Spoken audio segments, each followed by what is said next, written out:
आप सुन रहे हैं ऑर्डिनरी ऑडियो पर हमारा संविधान का एपिसोड 5।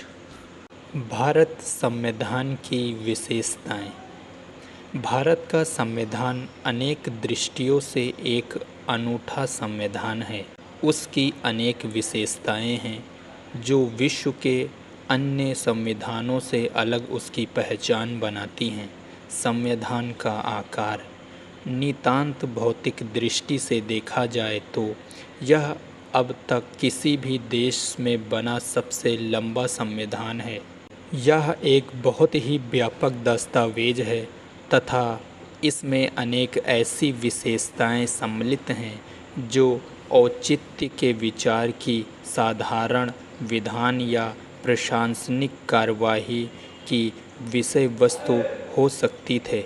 ऐसा इसलिए हुआ कि भारत शासन अधिनियम 1935 मूलतः एक कानून था और उसका उपयोग एक मॉडल तथा एक प्रारंभिक कार्यवाही के रूप में किया गया और इसके काफ़ी बड़े हिस्से संविधान में जो के त्यों समाविष्ट कर लिया गया।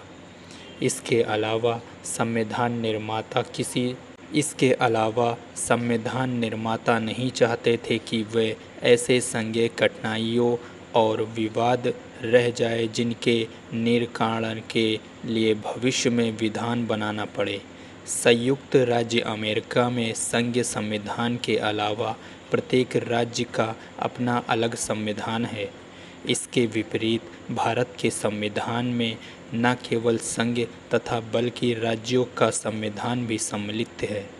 भारत के आकार, उसकी जटिलताओं तथा विविधताओं के कारण भी देश के कतिपय क्षेत्रों अथवा जनता के वर्गों के लिए अनेक विशेष, अस्थायी, संक्रमणकालीन और विधि उपलब्ध कराना आवश्यक हो गया।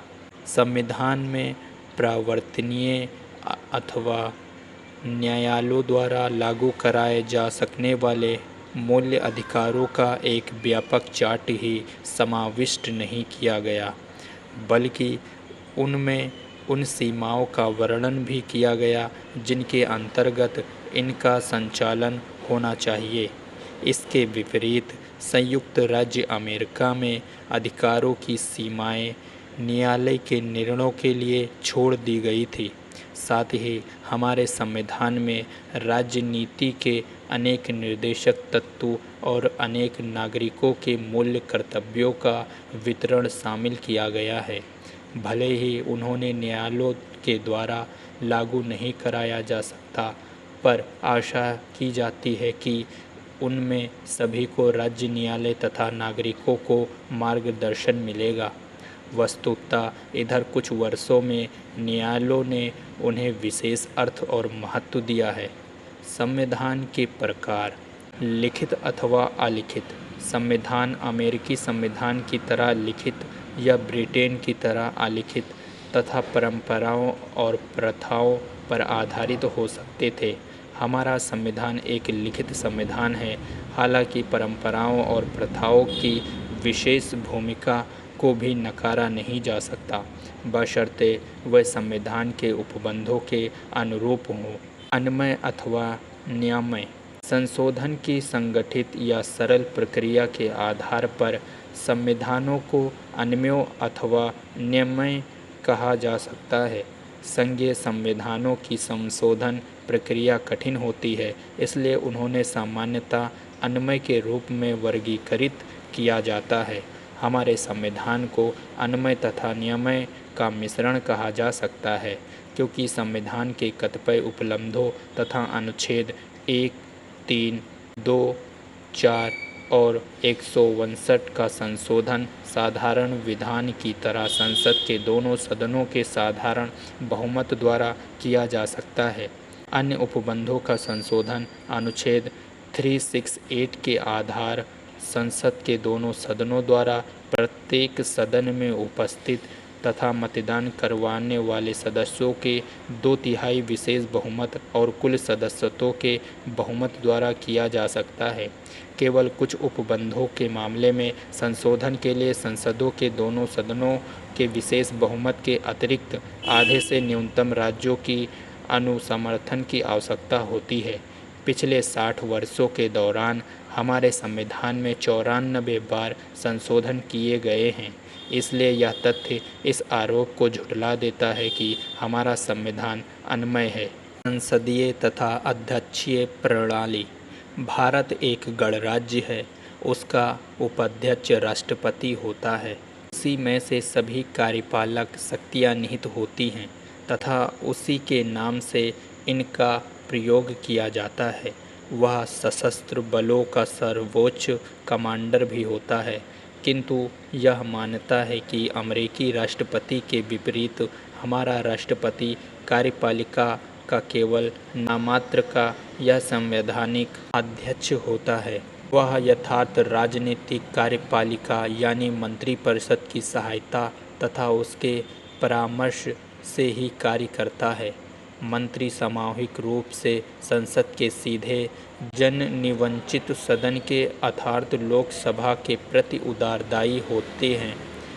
इस प्रकार ब्रिटिश प्रतिरूप के अनुसरण करते हुए भारत के संविधान में बुनियादी तौर पर संघ तथा राज्य दोनों स्तरों पर संसदीय शासन प्रणाली को अपनाया गया, जिसमें मंत्रीगण जननिर्वाचित सदनों के प्रति उत्तरदायी होते हैं।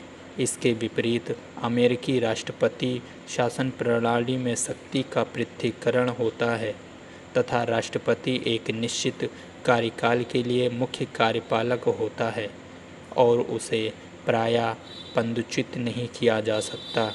अमेरिकी प्रणाली में राष्ट्रपति आम नागरिक में से अपने मंत्री चुनता है और मंत्री विधानमंडल के सदस्य नहीं होते, जबकि संसदीय प्रणाली में मंत्री संसद से लिए जाते हैं तथा वे इसका अंग बने रहते हैं और वे लोकसभा के प्रति उत्तरदायी होते हैं।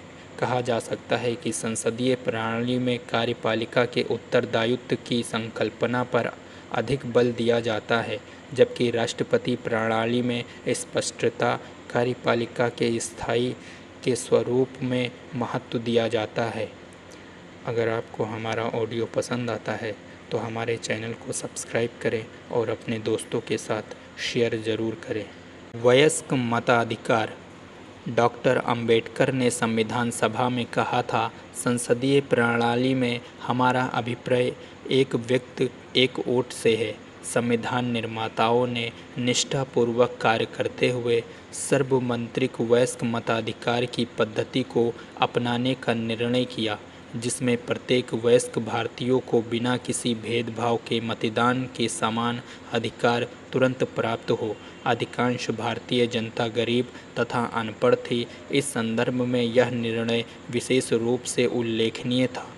पश्चिम में सामूहिक लोकतंत्र के मताधिकार धीरे धीरे ही दिया गया था। मूल्य अधिकारों का घोषणा पत्र। हमारे राष्ट्रीय स्वाधीनता संग्राम नेताओं की सबसे बड़ी बुनियादी मांग यह थी कि लोगों को स्वतंत्रता, समानता आदि के कुछ मूलभूत मानव अधिकार मिले। न्यायालयों द्वारा लागू कराए जा सकने वाले मूल अधिकारों की औपचारिक घोषणा किए जाने की ज़रूरत पर बल दिया। मोटे तौर पर संविधान के भाग 3 में जो मूल अधिकार शामिल किया गया वह राज्य के विरुद्ध व्यक्ति के ऐसे अधिकार हैं जिनका अतिक्रमण नहीं किया जा सकता। उदाहरण के लिए किसी व्यक्ति को उसकी स्वतंत्रता से वंचित करने वाले कानून या कार्यपालक कार्य के उच्चतम न्यायालय या उच्च न्यायालय में चुनौती दी जा सकती है। निष्कर्ष।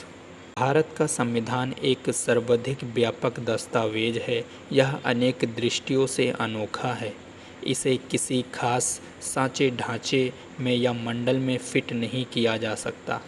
यह अन्वय तथा न्यायमय, परिसंघीय तथा एकात्मक और अध्यक्षीय तथा संसदीय रूपों का सम्मिश्रण है। इसमें प्रयास किया गया कि एक ओर व्यक्ति के मूल अधिकारों और दूसरी ओर जनता के सामाजिक आर्थिक हितों तथा राज्य की सुरक्षा के बीच संतुलन बना रहे। इसके अलावा यह संसदीय प्रभुत्व तथा न्यायिक सर्वोच्चता के सिद्धांतों के बीच मध्य मार्ग प्रस्तुत करता है। जहाँ द्वितीय विश्व युद्ध के बाद बनाए गए अनेक देशों के संविधान लुढ़क गए तथा लुप्त हो गए, वहाँ हमारे संविधान के अनेक संकटों का सफलतापूर्वक सामना किया है और यह जीवित रहा है। यह बात समावेश, उसकी समानता, सक्रिय और समृद्धि की संभाव्यता का प्रमाण है। अगर आपको हमारा ऑर्डिनरी ऑडियो पसंद आता है तो हमारे चैनल को सब्सक्राइब करें। जय हिंद।